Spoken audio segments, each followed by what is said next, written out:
इस दौरान देश भर में उज्ज्वला योजना की लाभार्थी गरीब महिलाओं को 14 करोड़ से अधिक मुफ्त गैस सिलेंडर भी मिले। अपने सभी निर्णयों में मेरी सरकार ने संघीय ढांचे की सामूहिक शक्ति का अद्वितीय उदाहरण भी प्रस्तुत किया है। केंद्र और राज्य सरकारों के बीच इस समन्वय ने लोकतंत्र को मजबूत बनाया है और संविधान की प्रतिष्ठा को सशक्त किया है।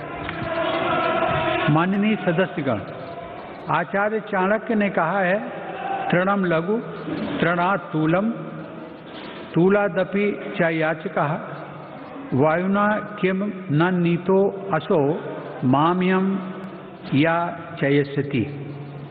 अर्थात याचना करने वाले को घास के तिनके और रुई से भी हल्का माना गया है। रुई और तिनके को उड़ा ले जाने वाली हवा भी याचक को इसलिए अपने साथ उड़ाकर नहीं ले जाती कि कहीं वह हवा से भी कुछ मांग न ले। इस प्रकार हर कोई याचक से बचता है। इसका अभिप्राय यह है कि यदि अपने महत्व को बढ़ाना है तो दूसरों पर निर्भरता को कम करते हुए आत्मनिर्भर बनना होगा।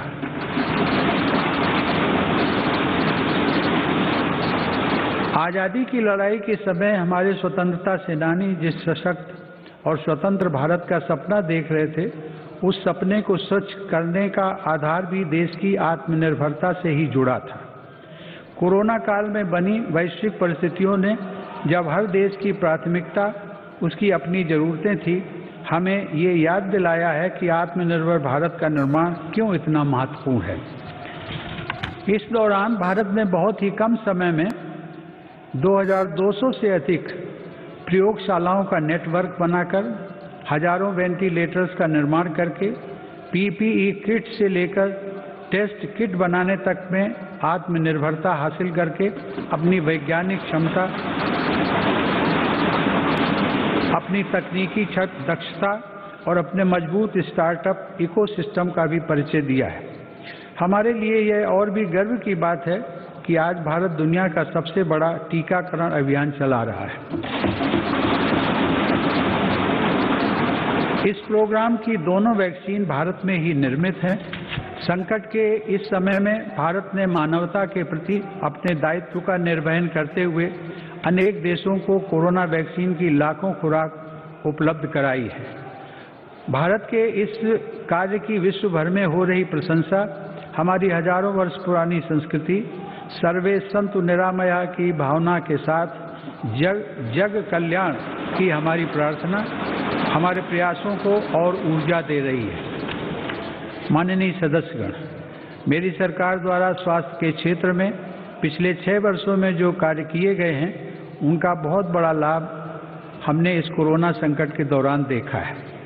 इन वर्षों में इलाज से जुड़ी व्यवस्थाओं को आधुनिक बनाने के साथ ही बीमारी से बचाव पर भी उतना ही बल दिया गया है।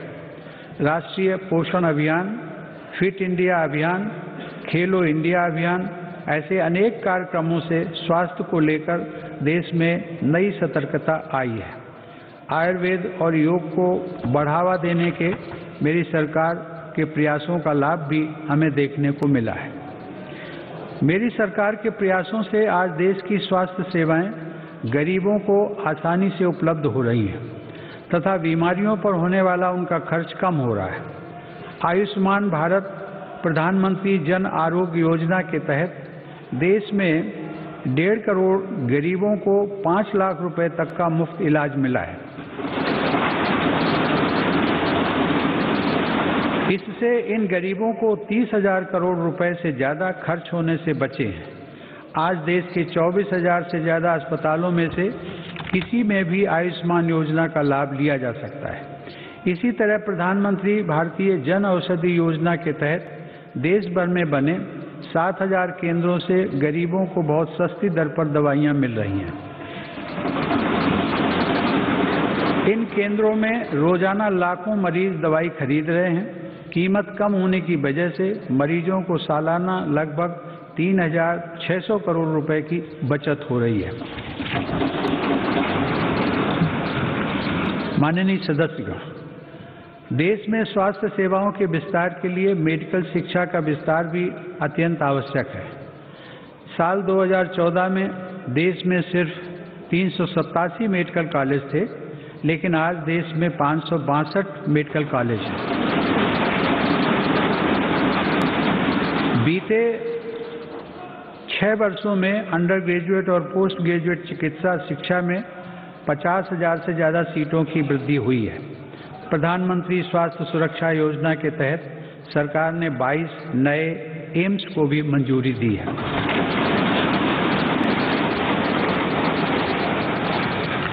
राष्ट्रीय चिकित्सा आयोग के साथ ही 4 स्वायत्त बोर्ड का गठन कर केंद्र सरकार ने चिकित्सा शिक्षा के क्षेत्र में ऐतिहासिक सुधारों की नींव रखी है। इन्हीं सुधारों के क्रम में दशकों पुरानी मेडिकल काउंसिल ऑफ इंडिया के स्थान पर नेशनल मेडिकल कमीशन की स्थापना की गई है। माननीय सदस्यगण, आत्मनिर्भर भारत अभियान केवल भारत में निर्माण तक ही सीमित नहीं है, बल्कि यह भारत के हर नागरिक का जीवन स्तर ऊपर उठाने तथा देश का आत्मविश्वास बढ़ाने का भी अभियान है। आत्मनिर्भर भारत का हमारा लक्ष्य आत्मनिर्भर कृषि से और सशक्त होगा। इसी सोच के साथ सरकार ने बीते 6 वर्षों में बीज से लेकर बाजार तक हर व्यवस्था में सकारात्मक परिवर्तन का प्रयास किया है, ताकि भारतीय कृषि आधुनिक भी बने और कृषि का विस्तार भी हो। इन्हीं प्रयासों के क्रम में मेरी सरकार ने स्वामीनाथन आयोग की सिफारिशों को लागू करते हुए लागत से 1.5 गुना MSP देने का फैसला भी किया है।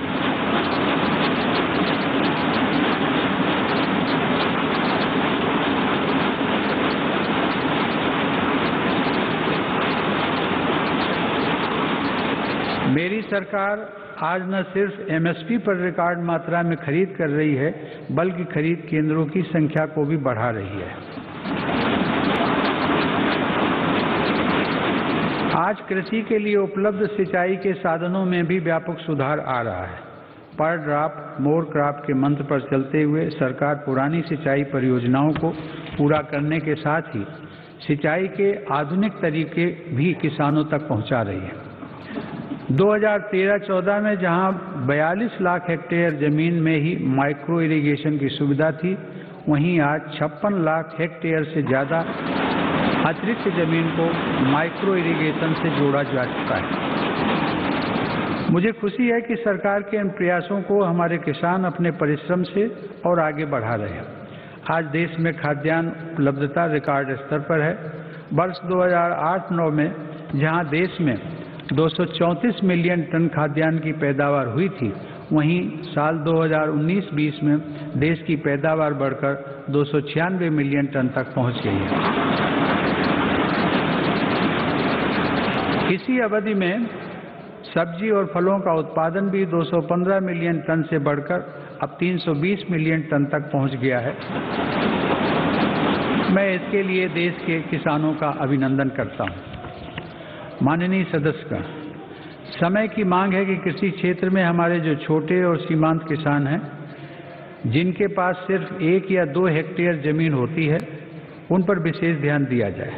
देश के सभी किसानों में से 80% से ज़्यादा ये छोटे किसान ही हैं और इनकी संख्या 10 करोड़ से ज़्यादा है। मेरी सरकार की प्राथमिकताओं में ये छोटे और सीमांत किसान भी हैं। ऐसे किसानों के छोटे छोटे खर्च में सहयोग करने के लिए PM किसान सम्मान निधि के जरिए उनके खातों में लगभग 1,13,000 करोड़ से अधिक रुपए सीधे ट्रांसफर किए जा चुके हैं। प्रधानमंत्री फसल बीमा योजना का लाभ भी देश के छोटे किसानों को हुआ है। इस योजना के तहत पिछले 5 वर्षों में किसानों को 17,000 करोड़ रुपए प्रीमियम के एवज में लगभग 90,000 करोड़ रुपए की राशि मुआवजे के तौर पर मिली है। देश के छोटे किसानों को साथ जोड़कर 10,000 किसान उत्पादक संगठनों यानी फार्मर प्रोड्यूसर ऑर्गेनाइजेशंस को स्थापित करने का अभियान एक ऐसा ही प्रभावशाली कदम है। इससे इन छोटे किसानों को समृद्ध किसानों की तरह बेहतर तकनीक, ज़्यादा ऋण, पोस्ट हार्वेस्टिंग प्रोसेसिंग एवं मार्केटिंग की सुविधाएं और प्राकृतिक आपदा के समय सुरक्षा मिलनी सुनिश्चित हुई है। इससे किसानों को अपनी फसल की ज़्यादा कीमत और ज़्यादा बचत का विकल्प भी मिला है।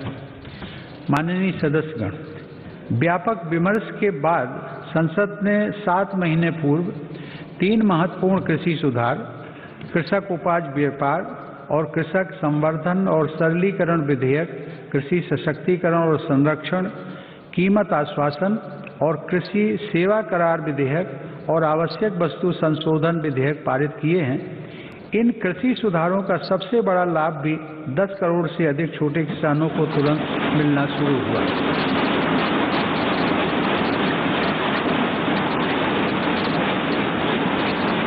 छोटे किसानों को होने वाले इन लाभों को समझते हुए ही अनेक राजनीतिक दलों ने समय समय पर इन सुधारों को अपना भरपूर समर्थन दिया था।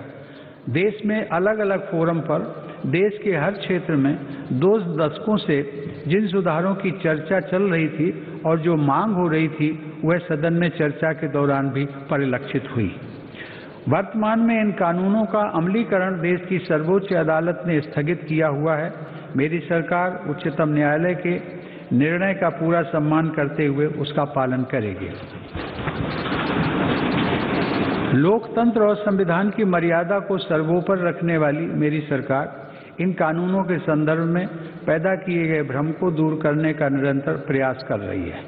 मेरी सरकार ने लोकतंत्र में अभिव्यक्ति की आज़ादी और शांतिपूर्ण आंदोलनों का हमेशा सम्मान किया है, लेकिन पिछले दिनों हुआ तिरंगे और गणतंत्र दिवस जैसे पवित्र दिन का अपमान बहुत दुर्भाग्यपूर्ण है। जो संविधान हमें अभिव्यक्ति की आज़ादी का अधिकार देता है, वही संविधान हमें सिखाता है कि कानून और नियम का भी उतनी ही गंभीरता से पालन करना चाहिए। मेरी सरकार ये स्पष्ट करना चाहती है कि 3 नए कृषि कानून बनने से पहले पुरानी व्यवस्थाओं के तहत जो अधिकार थे तथा जो सुविधाएं थी, उनमें कहीं कोई कमी नहीं की गई है, बल्कि इन कृषि सुधारों के जरिए सरकार ने किसानों को नई सुविधाएं उपलब्ध कराने के साथ साथ नए अधिकार भी दिए हैं।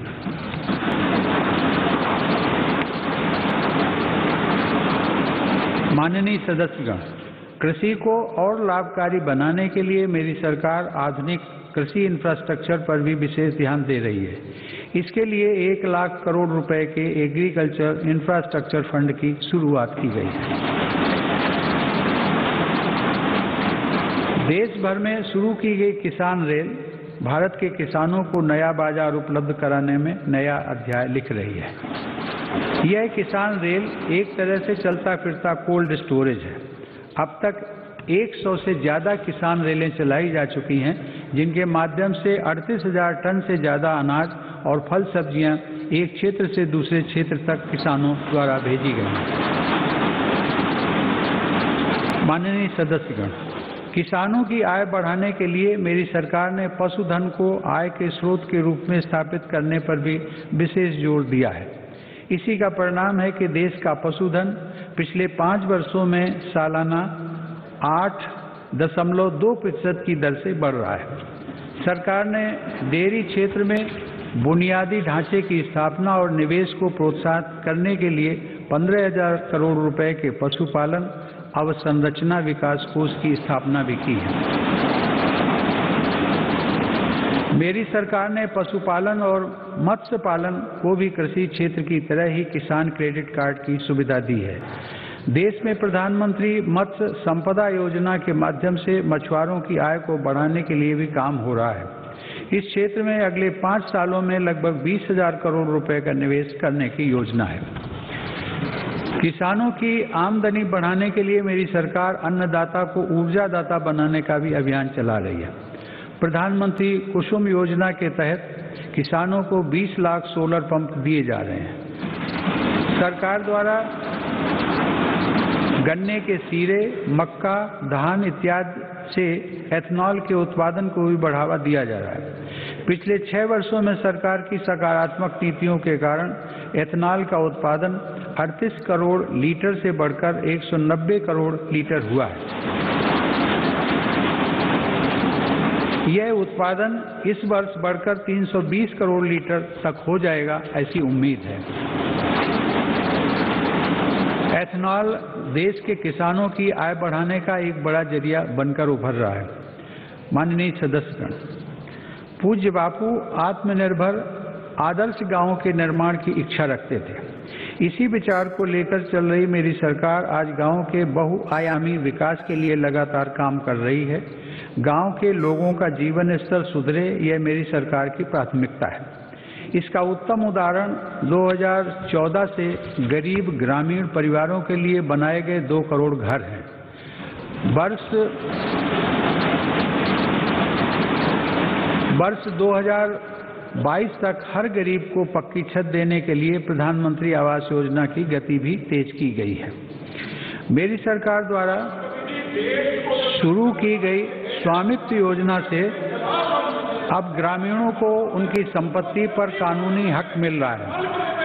स्वामित्व के इस अधिकार से अब गांव में भी संपत्तियों पर बैंक लोन लेना, हाउस लोन लेना आसान बनेगा और ग्रामीण क्षेत्रों में आर्थिक गतिविधियां तेज होंगी। इस योजना का भी विशेष लाभ गांव के छोटे उद्यमियों और कुटीर उद्योगों से जुड़े लोगों तथा छोटे किसानों को होगा। माननीय सदस्यगण, बाबा साहेब आम्बेडकर संविधान के मुख्य शिल्पी होने के साथ साथ हमारे देश में वाटर पॉलिसी को दिशा दिखाने वाले भी थे।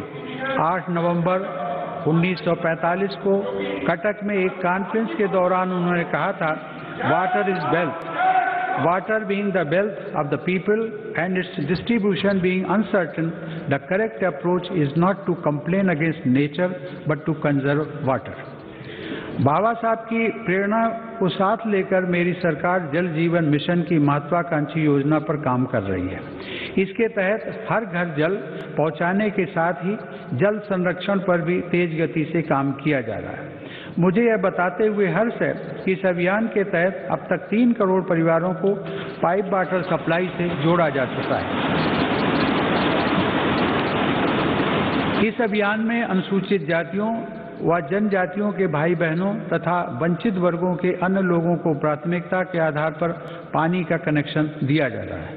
माननीय सदस्यगण, हमारे गांवों को 21वीं सदी की जरूरतों और इंफ्रास्ट्रक्चर से जोड़ने के लिए मेरी सरकार ने ग्रामीण सड़क नेटवर्क के विस्तार में भी सराहनीय काम किया है। प्रधानमंत्री ग्राम सड़क योजना के अंतर्गत देश के ग्रामीण क्षेत्रों में 6,42,000 किलोमीटर सड़क का निर्माण पूरा कर लिया गया। इस योजना के तीसरे चरण में ग्रामीण क्षेत्रों में बसावटों के साथ साथ स्कूलों, बाजारों और अस्पतालों आदि से जोड़ने वाले 1,25,000 किलोमीटर रास्तों को भी अपग्रेड किया जाएगा। गांव में सड़कों के साथ ही इंटरनेट की कनेक्टिविटी भी उतनी ही अहम है। हर गांव तक बिजली पहुंचाने के बाद मेरी सरकार देश के 6 लाख से अधिक गांवों को ऑप्टिकल फाइबर से जोड़ने के लिए अभियान चला रही है। माननीय सदस्यगण, हमारी अर्थव्यवस्था की आधारभूत ताकत हमारे गांव और छोटे शहरों में फैले हमारे लघु उद्योग, हमारे कुटीर उद्योग MSMEs हैं। भारत को आत्मनिर्भर बनाने का बहुत बड़ा सामर्थ्य हमारे इन लघु उद्योगों के ही पास है। देश के कुल निर्यात में इनकी भागीदारी लगभग 50% की है। आत्मनिर्भर भारत के मिशन में MSMEs की भूमिका को बढ़ाने के लिए भी अनेक कदम उठाए गए हैं। MSMEs की परिभाषा में बदलाव हो, निवेश की सीमा बढ़ाना हो या फिर सरकारी खरीद में वरीयता, अब लघु और कुटीर उद्योगों को विकास के लिए जरूरी प्रोत्साहन मिला है। 3 लाख करोड़ रुपए की इमरजेंसी क्रेडिट गारंटी योजना, मुश्किल में फंसे MSMEs के लिए 20,000 करोड़ की विशेष योजना और फंड ऑफ फंड्स जैसे प्रयासों ने लाखों लघु उद्यमियों को लाभ पहुंचाया है।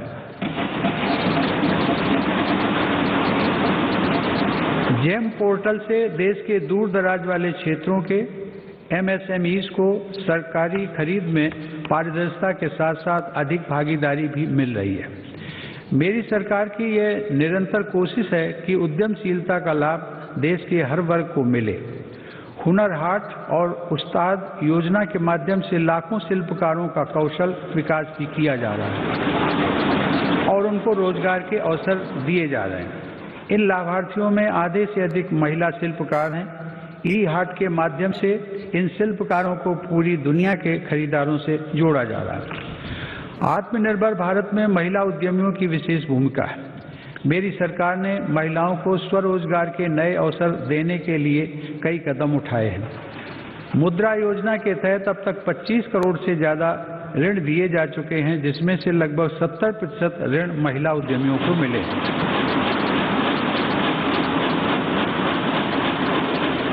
दीनदयाल अंत्योदय योजना राष्ट्रीय ग्रामीण आजीविका मिशन के अंतर्गत देश में आज 7 करोड़ से अधिक महिला उद्यमी करीब 66 लाख स्वयं सहायता समूहों से जुड़ी हुई हैं। बैंकों के माध्यम से इन महिला समूहों को पिछले 6 वर्षों में 3,40,000 करोड़ रुपए का ऋण दिया गया। देश के ग्रामीण क्षेत्रों में कार्यरत महिलाओं के स्वास्थ्य को ध्यान में रखते हुए सरकार 1 रुपए में सुविधा सैनिटरी नैपकिन देने की योजना भी चला रही है। सरकार गर्भवती महिलाओं के मुफ्त चेकअप की मुहिम एवं राष्ट्रीय पोषण अभियान चलाकर उन्हें आर्थिक मदद देकर गर्भवती माताओं एवं शिशुओं के स्वास्थ्य की रक्षा के लिए निरंतर प्रयत्नशील है। इसी का परिणाम है कि देश में मातृ मृत्यु दर 2014 में प्रति लाख 130 से कम होकर 113 तक आ गई है। 5 वर्ष से कम आयु के बच्चों की मृत्यु दर भी पहली बार घटकर 36 तक आ गई है, जो वैश्विक दर 39 से कम है। महिलाओं की समान भागीदारी को आवश्यक मानने वाली मेरी सरकार नए नए क्षेत्रों में बहनों बेटियों के लिए नए अवसर बना रही है। भारतीय वायुसेना की फाइटर स्ट्रीम हो, मिलिट्री पुलिस में महिलाओं की नियुक्ति हो या फिर अंडरग्राउंड माइंस में तथा ओपन कास्ट माइंस में महिलाओं को रात्रि में कार्य करने की अनुमति, ये सभी निर्णय पहली बार मेरी सरकार ने ही लिए हैं।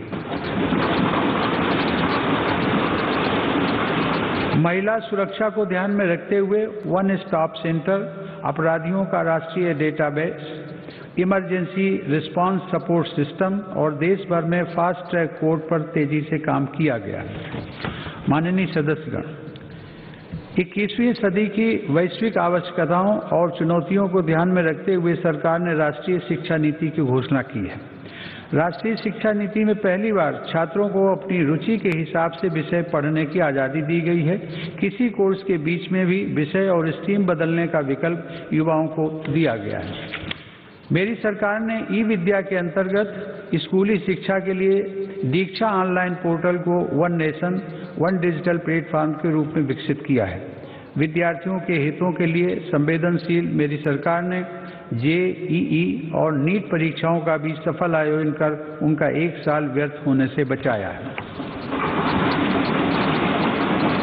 माननीय सदस्यगण, मेरी सरकार का मानना है कि सबसे ज्यादा वंचित वर्गों की सामाजिक और आर्थिक विकास की यात्रा गुणवत्ता युक्त शिक्षा से आरंभ होती है। सरकार की विभिन्न छात्रवृत्ति योजनाओं का लाभ ऐसे ही 3 करोड़ 20 लाख से ज्यादा विद्यार्थियों को मिल रहा है। इनमें अनुसूचित जाति, पिछड़ा वर्ग, वनवासी एवं जनजातीय वर्ग और अल्पसंख्यक समुदाय के छात्र छात्राएं शामिल हैं। सरकार का प्रयास है कि ज्यादा से ज्यादा पात्र और जरूरतमंद विद्यार्थियों को छात्रवृत्तियों का लाभ मिले। इसके साथ ही अनुसूचित जाति के विद्यार्थियों को दी जाने वाली पोस्ट मैट्रिक छात्रवृत्ति में केंद्र सरकार के हिस्से को भी बढ़ाया जा रहा है। इसी प्रकार जनजातीय युवाओं की शिक्षा के लिए हर आदिवासी बहुल ब्लॉक तक एकलव्य आवासीय मॉडल स्कूल के विस्तार का काम भी किया जा रहा है। अब तक इस प्रकार के 550 से ज्यादा स्कूल स्वीकृत किए जा चुके हैं। शिक्षा के साथ साथ नौकरी की प्राथमिकताएं आसान करने और व्यवस्थित करने पर भी मेरी सरकार का जोर है। ग्रुप सी और ग्रुप डी में इंटरव्यू समाप्त करने से युवाओं को बहुत लाभ हुआ है। सरकार ने नेशनल रिक्रूटमेंट एजेंसी का गठन करके नौजवानों को नियुक्ति के लिए कई अलग अलग परीक्षाएं देने की परेशानी से मुक्त किया है। माननीय सदस्यगण, मेरी सरकार सबका साथ, सबका विकास, सबका विश्वास के मंत्र के साथ देश के हर क्षेत्र और हर वर्ग के विकास को प्राथमिकता दे रही है। दिव्यांगजनों की मुश्किलों को कम करने के लिए देश भर में हजारों इमारतों को सार्वजनिक बसों और रेलवे को सुगम बनाया गया है।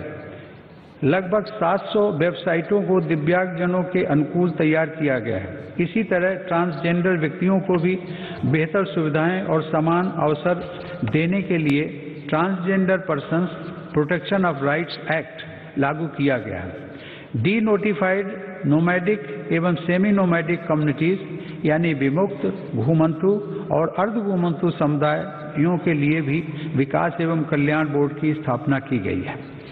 विकास की दौड़ में पीछे रह गए देश के 112 आकांक्षी जिलों में मेरी सरकार प्राथमिकता के आधार पर विकास योजनाओं को लागू कर रही है। इसका बहुत बड़ा लाभ आदिवासी भाई बहनों को हो रहा है। आदिवासियों की आजीविका के प्रमुख साधन यानी वन उपज की मार्केटिंग और वन उपज आधारित छोटे उद्योगों की स्थापना का काम भी जारी है। ऐसी कोशिशों से लगभग 600 करोड़ रुपए की अतिरिक्त राशि जनजातीय परिवारों तक पहुंची है। सरकार द्वारा 46 वन उपजों पर एमएसपी 90% तक बढ़ाई गई है। माननीय सदस्यगण, आधुनिक टेक्नोलॉजी का भारत में विकास और हर भारतीय की आधुनिक टेक्नोलॉजी तक आसान पहुंच आत्मनिर्भर बनते भारत की अहम पहचान है। 2 गज की दूरी की अनिवार्यता के बीच देश की संस्थाओं और नागरिकों ने डिजिटल इंडिया की ताकत से देश की रफ्तार को थमने नहीं दिया। पिछले वर्ष दिसंबर में यूपीआई से 4 लाख करोड़ रुपए से भी अधिक का डिजिटल पेमेंट हुआ है। आज देश के 200 से ज्यादा बैंक यूपीआई व्यवस्था से जुड़े हैं। इसी तरह डिजी लॉकर का 400 करोड़ से अधिक डिजिटल डॉक्यूमेंट्स के लिए पेपरलेस प्लेटफॉर्म की तरह उपयोग किया जा रहा है। उमंग ऐप पर भी देश के करोड़ों नागरिक 2000 से ज्यादा सेवाओं का लाभ ले रहे हैं। देश में 3.5 लाख से अधिक कॉमन सर्विस सेंटर ग्रामीण क्षेत्रों में लोगों को सरकारी सेवाओं से जोड़ रहे हैं। इसी क्रम में इंडियन स्टैंप एक्ट में संशोधन करके अब देश में ई स्टैंप की व्यवस्था भी लागू कर दी गई है। जनधन खातों, आधार और मोबाइल की त्रिशक्ति ने लोगों को उनका अधिकार सुनिश्चित किया है। इस जैम त्रिशक्ति की वजह से 1,80,000 करोड़ रुपए गलत हाथों में जाने से बच रहे हैं। मेरी सरकार द्वारा राष्ट्रीय डिजिटल हेल्थ मिशन के जरिए चिकित्सा सेवाओं को डिजिटल बनाने की शुरुआत भी की गई है। इसके माध्यम से आने वाले समय में देश के नागरिक डिजिटल अपॉइंटमेंट, डिजिटल रिपोर्ट के साथ साथ डिजिटल हेल्थ रिकॉर्ड जैसी सुविधाओं का लाभ भी उठा सकेंगे। हमारा अपना नेविगेशन सैटेलाइट सिस्टम नाविक भी आज भारत का गौरव बढ़ा रहा है। इसका लाभ अब हजारों मछुआरे साथियों को मिल रहा है। हाल ही में नेशनल एटॉमिक क्लॉक और भारतीय निर्देशक द्रव्य प्रणाली के रूप में नए मानक भी राष्ट्र को समर्पित किए गए हैं। इन स्वदेशी समाधानों से भारत के प्रोडक्ट्स को अंतर्राष्ट्रीय मानकों के अनुरूप बनाने में मदद मिलेगी। टेक्नोलॉजी का यह अभियान देश की लोकतांत्रिक संस्थाओं को भी सशक्त कर रहा है। इस दिशा में राष्ट्रीय ई विधान ऐप के जरिए देश की सभी विधानसभाओं, विधान परिषदों और संसद के दोनों सदनों का डिजिटलीकरण किया जा रहा है। राज्य विधानसभाओं में नेशनल ई विधान एप्लीकेशन यानी नेवा का कार्यान्वयन विधायी और लोकतांत्रिक प्रक्रियाओं के संचालन में एक नए युग की शुरुआत करेगा। माननीय सदस्यगण, हमारी संसद लोकतंत्र में देशवासियों की बढ़ती हुई भागीदारी और नए भारत की आकांक्षाओं की पूर्ति का एक महत्वपूर्ण माध्यम है। पहले की सरकारों में तथा संसद के सदनों में ये बात उठती रही है कि संसद की यह इमारत हमारी वर्तमान आवश्यकताओं को पूरा करने में अपर्याप्त सिद्ध हो रही है। संसद की नई इमारत को लेकर पहले की सरकारों ने भी प्रयास किए थे।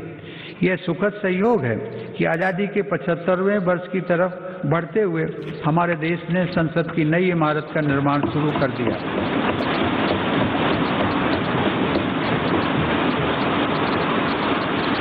नए संसद भवन के बनने से अपने संसदीय दायित्वों को निभाने में हर सदस्य को अधिक सुविधा मिलेगी। माननीय सदस्यगण, देशवासियों ने जिस तेजी से तकनीक और बदलाव को आत्मसात किया है वह इस बात का प्रमाण है कि आज हर भारतीय देश को नई ऊंचाई पर पहुंचते हुए देखने के लिए कितना आतुर है। देशवासियों की आकांक्षाओं को ध्यान में रखते हुए मेरी सरकार तेजी से निर्णय ले रही है और अर्थव्यवस्था से जुड़े हर सेक्टर में ऐसे सुधार कर रही है जिनकी प्रतीक्षा वर्षों से थी। फेसलेस टैक्स असेसमेंट और अपील की सुविधा देने के साथ ही मेरी सरकार ने देश में उद्यमशीलता को प्रोत्साहित करने के लिए कंपनी अधिनियम के अनेक प्रावधानों को गैर आपराधिक बना दिया है। उद्योगों को जरूरी सुविधाएं मिल सकें, इसके लिए औद्योगिक क्षेत्रों का GIS तकनीक पर आधारित डेटाबेस तैयार किया जा रहा है। इस डेटाबेस में देश भर की लगभग 5 लाख हेक्टेयर औद्योगिक भूमि से जुड़ी जानकारी उपलब्ध है। मुझे खुशी है संसद के दोनों सदनों ने श्रमेव जयते की भावना पर चलते हुए श्रमिकों के जीवन में बदलाव लाने वाला निर्णय लिया है। 29 केंद्रीय श्रम कानूनों को कम करके 4 लेबर कोड बनाए गए। इन श्रम सुधारों में राज्यों ने भी अगुवाई की है। इन सुधारों से श्रम कल्याण का दायरा बढ़ेगा, श्रमिकों को निश्चित समय पर मजदूरी मिल पाएगी और रोजगार के ज्यादा अवसर तैयार होंगे। नए लेबर कोड हमारी महिला श्रमिकों की अधिक और सम्मानजनक भागीदारी भी सुनिश्चित करते हैं।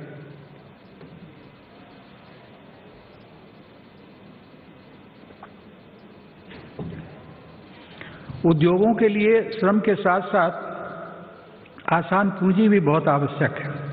इसके लिए देश के बैंकिंग सिस्टम को सशक्त किया जा रहा है।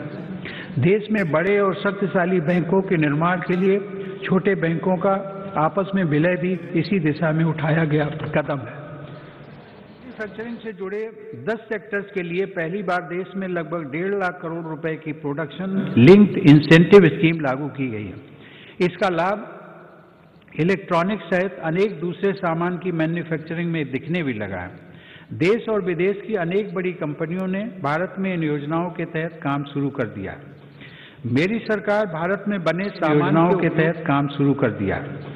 मेरी सरकार भारत में बने सामान के उपयोग के लिए जन भागीदारी को प्रोत्साहित कर रही है। आज वोकल फॉर लोकल देश में जन आंदोलन का रूप ले चुका है।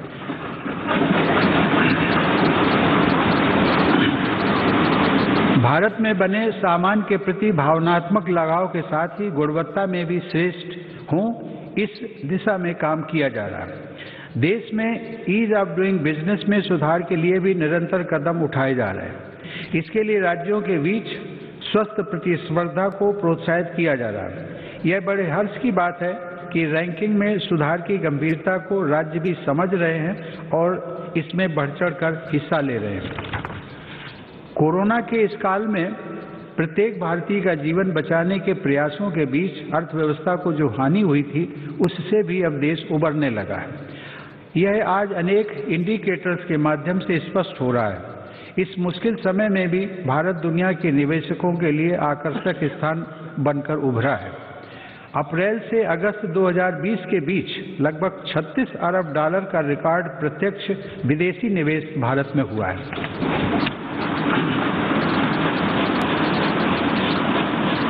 माननीय सदस्यगण, मेरी सरकार मानती है कि देश में आधुनिक इंफ्रास्ट्रक्चर का निर्माण नए और आत्मनिर्भर भारत के लिए मजबूत नींव का काम करेगा। कोरोना काल में भी इंफ्रास्ट्रक्चर के अनेक बड़े प्रोजेक्ट्स पर तेजी से काम करना होना और उनको पूरा करना हमारी प्रतिबद्धता को दर्शाता है। चेन्नई से पोर्ट ब्लेयर तक सबमरीन ऑप्टिकल फाइबर केबल हो, अटल टनल हो या फिर 4 धाम सड़क परियोजना, हमारा देश विकास के कार्यों को आगे बढ़ाता रहा। कुछ दिन पहले ही पूर्वी और पश्चिमी डेडिकेटेड फ्रेट कॉरिडोर के सेक्शंस देश को समर्पित किए गए हैं। ये फ्रेट कॉरिडोर पूर्वी भारत में औद्योगिकरण को प्रोत्साहन देने के साथ ही रेल यात्रा में होने वाली अनावश्यक देरी को भी कम करेंगे। देश के इंफ्रास्ट्रक्चर को आधुनिक रूप देने के लिए मेरी सरकार 110 लाख करोड़ रुपए से अधिक की नेशनल इंफ्रास्ट्रक्चर पाइपलाइन पर भी काम कर रही है। साथ ही भारतमाला परियोजना के पहले चरण में 6 नए एक्सप्रेसवे और 18 नए एक्सेस कंट्रोल्ड कॉरिडोर्स का निर्माण चल रहा है। गुजरात के हजीरा और घोघा के बीच शुरू की गई रो पैक्स फेरी सेवा हो या फिर केवड़िया और साबरमती रिवर फ्रंट के बीच सी प्लेन सेवा, ये भारत में वाटर ट्रांसपोर्ट को नया आयाम दे रहे हैं। दुनिया की सबसे ऊंची सरदार पटेल की प्रतिमा का गौरव अपने साथ रखने वाले केवड़िया से अब देश के अनेक शहरों से सीधे ट्रेनें भी चलने लगी हैं। माननीय सदस्यगण, देश को गैस बेस्ड इकोनॉमी बनाने के लिए गैस कनेक्टिविटी पर भी तेज गति से काम किया जा रहा है। कुछ दिनों पहले ही कोच्चि मैंगलोर गैस पाइपलाइन का लोकार्पण किया गया है। डोभी दुर्गापुर गैस पाइपलाइन का निर्माण ऊर्जा गंगा का प्रवाह बढ़ा रहा है। यह पाइपलाइन पश्चिम बंगाल तक जाएगी और पूर्वी भारत के विभिन्न उद्योगों, विशेषकर खाद्य कारखानों को गैस उपलब्ध कराएगी। इसी तरह तमिलनाडु के खाद्य कारखाने और अन्य औद्योगिक इकाइयों को गैस पाइपलाइन से जोड़ने के लिए तूतीकोरन रामनाथपुरम गैस पाइपलाइन पर तीव्र गति से कार्य चल रहा है। माननीय सदस्यगण, मेरी सरकार देश में शहरीकरण के विकास को एक अवसर के रूप में देखती है। इसलिए शहरी इंफ्रास्ट्रक्चर का व्यापक निवेश किया जा रहा है। शहरों में गरीबों के लिए स्वीकृत 1 करोड़ से अधिक घरों में से करीब 40 लाख का निर्माण पूरा हो चुका है। कुछ दिन पहले देश के 6 शहरों में आधुनिक टेक्नोलॉजी आधारित घर बनाने का काम भी शुरू किया गया है। शहरों में काम करने वाले श्रमिकों को बेहतर आवास मिल सके, इसके लिए उचित किराए वाली योजना भी शुरू की गई है। शहरों में कनेक्टिविटी से जुड़ा इंफ्रास्ट्रक्चर भी सरकार की प्राथमिकता है। आज देश के 27 शहरों में मेट्रो सेवा के विस्तार के लिए काम चल रहा है। कुछ दिन पहले ही दिल्ली मेट्रो के एक रूट पर ड्राइवरलेस मेट्रो का परिचालन भी किया गया।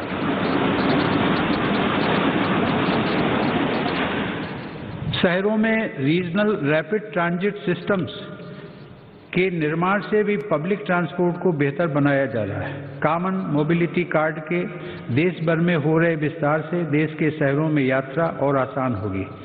माननीय सदस्यगण, मेरी सरकार पूर्वी भारत के संपूर्ण और संतुलित विकास के लिए पूरी तरह से प्रतिबद्ध है।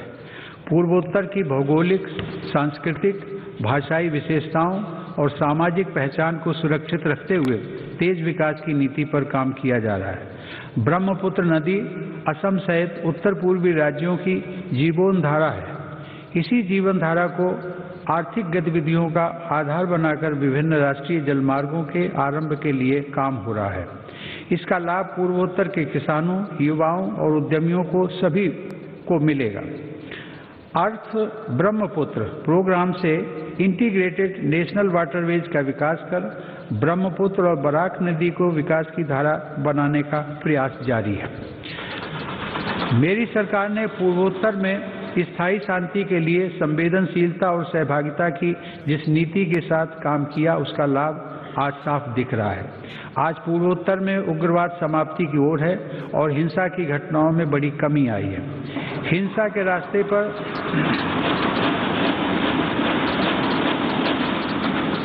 भटके युवा अब विकास और राष्ट्र निर्माण की मुख्य धारा में लौट रहे हैं। ब्रू शरणार्थियों के पुनर्वास को शांति और सौहार्द के साथ पूरा किया जा रहा है।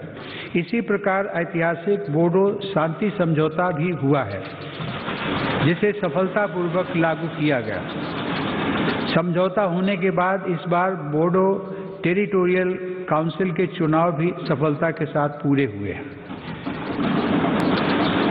माननीय सदस्यगण, मेरी सरकार देश की एकता और अखंडता को चुनौती देने वाली ताकतों से निपटने के लिए हर स्तर पर प्रयासरत है। एक तरफ जहां हिंसा प्रभावित क्षेत्रों में विकास को बढ़ावा दिया जा रहा है, वहीं दूसरी तरफ हिंसा फैलाने वाली ताकतों पर भी कड़ाई बरती जा रही है। इसी का परिणाम है कि नक्सली हिंसा की घटनाओं में बड़ी कमी आई है और नक्सल प्रभावित क्षेत्र का दायरा सिमट रहा है। मेरी सरकार की विकास नीति को जम्मू कश्मीर के लोगों ने भी भरपूर समर्थन दिया है। कुछ सप्ताह पहले ही आज़ादी के बाद पहली बार जम्मू कश्मीर में जिला परिषद के चुनाव सफलता के साथ संपन्न हुए।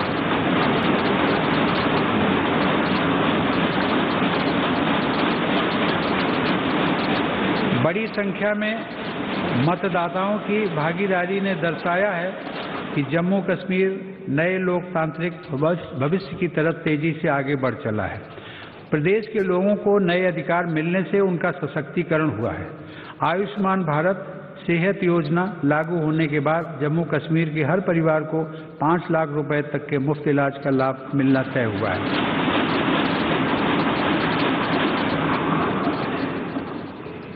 जम्मू में सेंट्रल एडमिनिस्ट्रेटिव ट्रिब्यूनल की एक बेंच भी स्थापित की गई है। केंद्र शासित प्रदेश बनने के बाद कुछ महीने पहले लद्दाख स्वायत्त पर्वतीय विकास परिषद के चुनाव की प्रक्रिया भी सफलतापूर्वक संपन्न हुई है। अब लद्दाख के लोग स्वयं अपने प्रदेश के विकास से जुड़े निर्णय और तेजी से ले रहे हैं। माननीय सदस्यगण, इस कोरोना काल में हम जब देश के भीतर आपदाओं से निपट रहे थे, तब हमारी सीमा पर भी देश के सामर्थ्य को चुनौती देने के प्रयास किए गए। LAC पर द्विपक्षीय संबंधों और समझौताओं को दरकिनार करते हुए शांति भंग करने की कोशिश की गई, लेकिन हमारे सुरक्षा बलों ने न केवल पूरी सजगता, शक्ति और हौसले के साथ इन षड्यंत्रों का मुंह तोड़ जवाब दिया, बल्कि सीमा पर यथास्थिति बदलने के सभी प्रयासों को भी नाकाम किया।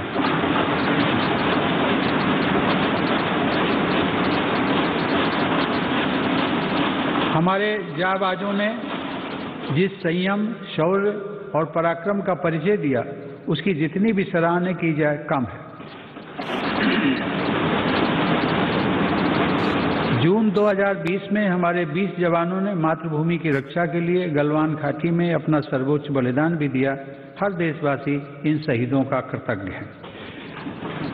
मेरी सरकार देश के हितों की रक्षा के लिए पूरी तरह कटिबद्ध है और सतर्क भी है। LAC पर भारत की संप्रभुता की रक्षा के लिए अतिरिक्त सैन्य बलों की तैनाती भी की गई है। माननीय सदस्यगण, हमारे स्वाधीनता संग्राम के दौरान देशभक्ति के अमर गीतों की रचना करने वाले मलयालम के श्रेष्ठ कवि वल्लथोल ने कहा है, भारतम ऐन्ना पेरुकेट्टाल अभिमाना पूरिदम आगनम अंतरंगम। अर्थात जब भी आप भारत का नाम सुने, आपका हृदय गर्व से भर जाना चाहिए।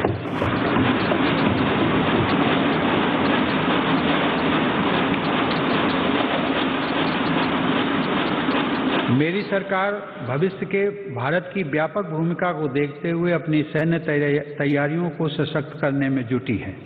आज अनेक आधुनिक साजो सामान भारत की सैन्य क्षमता का हिस्सा बन रहे हैं। रक्षा क्षेत्र में आत्मनिर्भरता पर भी सरकार का जोर है। कुछ दिन पहले ही सरकार ने HAL को 83 स्वदेशी लड़ाकू विमान तेजस के निर्माण का ऑर्डर दिया है। इस पर 48,000 करोड़ रुपए खर्च होंगे। सरकार द्वारा मेक इन इंडिया को बढ़ावा देने के लिए रक्षा से जुड़े 100 से अधिक सामानों के आयात पर रोक लगा दी गई है। इसी तरह supersonic torpedo, quick reaction missile, tank और स्वदेशी राइफलों सहित अनेक अत्याधुनिक हथियार देश में ही बन रहे हैं।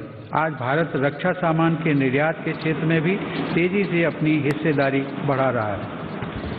माननीय सदस्यगण, Indian national space promotion and authorisation centre अर्थात IN-SPACE का गठन स्पेस सेक्टर में बड़े सुधारों को गति देगा। आज हमें गर्व है कि इसरो के वैज्ञानिक चंद्रयान 3, गगनयान और स्मॉल सैटेलाइट लॉन्च व्हीकल जैसे महत्वपूर्ण अभियानों पर काम कर रहे हैं। परमाणु ऊर्जा में भी देश तेजी से आत्मनिर्भरता की तरफ बढ़ रहा है। कुछ महीने पहले काकरापार में देश के पहले स्वदेशी प्रेशराइज्ड हैवी वाटर रिएक्टर का सफल परीक्षण किया गया।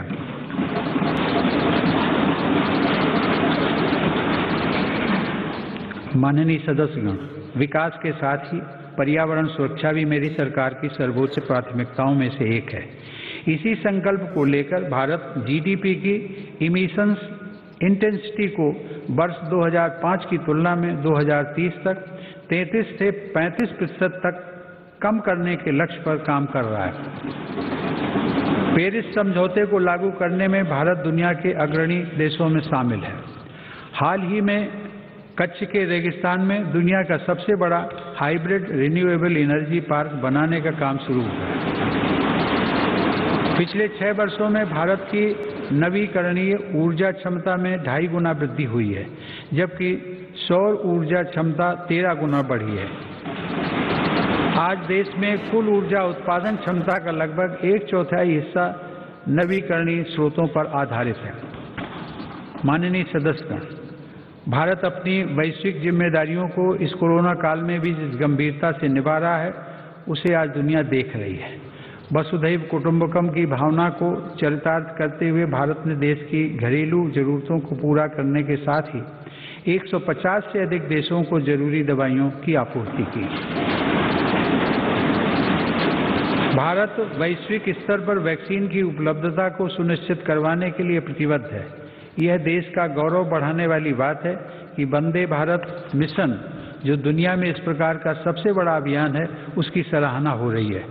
भारत ने दुनिया के सभी हिस्सों से लगभग 50 लाख भारतीयों को स्वदेश वापस लाने के साथ ही 1 लाख से अधिक विदेशी नागरिकों को भी उनके अपने देशों तक पहुंचाया है।